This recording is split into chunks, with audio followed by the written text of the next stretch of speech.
மேற்கு தொடர்ச்சி மலை குரங்கணி வனப்பகுதியில் பெய்த கனமழை காரணமாக கொட்டக்குடி ஆற்றில் நீர்வரத்து அதிகரித்துள்ளது. இதனால் ஆற்றில் யாரும் இறங்க வேண்டாம் என்று எச்சரிக்கை விடுக்கப்பட்டுள்ளது.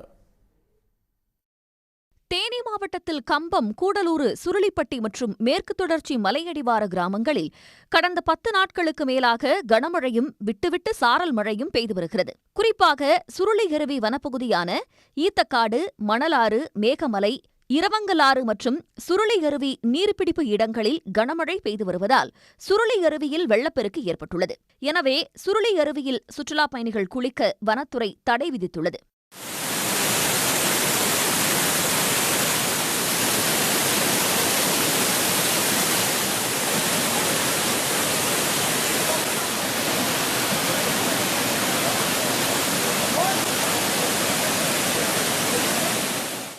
குரங்கணி வனப்பகுதியில் கொட்டிய கனமழையால் பிள்ளையார் தடுப்பணையில் தண்ணீர் ஆர்ப்பரித்து செல்கிறது.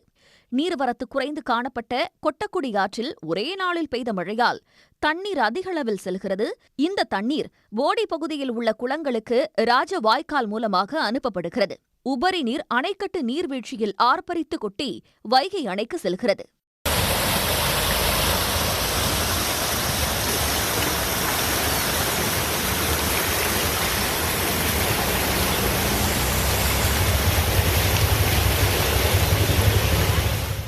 பாதுகாப்பு கருதி கொட்டக்குடி ஆற்றில் குளிக்கவோ கால்நடைகளை குளிப்பாட்டவோ வேண்டாம் என்று பொதுப்பணித்துறை அதிகாரிகள் அறிவுறுத்தியுள்ளனர். இதேபோன்று முல்லைப் பெரியாறு அணை பகுதியில் பெய்து வரும் தொடர் மழையால் அணைக்கு வரும் நீரின் வரத்து வினாடிக்கு 3216 கனஅடியாக உயர்ந்துள்ளது. அணையின் நீர்மட்டமும் ஒரே நாளில் 1 அடி உயர்ந்து 128 அடியாக உள்ளது. சன் நியூஸ் வாட்ஸ்அப் சேனலை ஃபாலோ செய்யுங்கள். QR கோடை ஸ்கேன் செய்து சன் நியூஸோடு இணைந்திருங்கள்.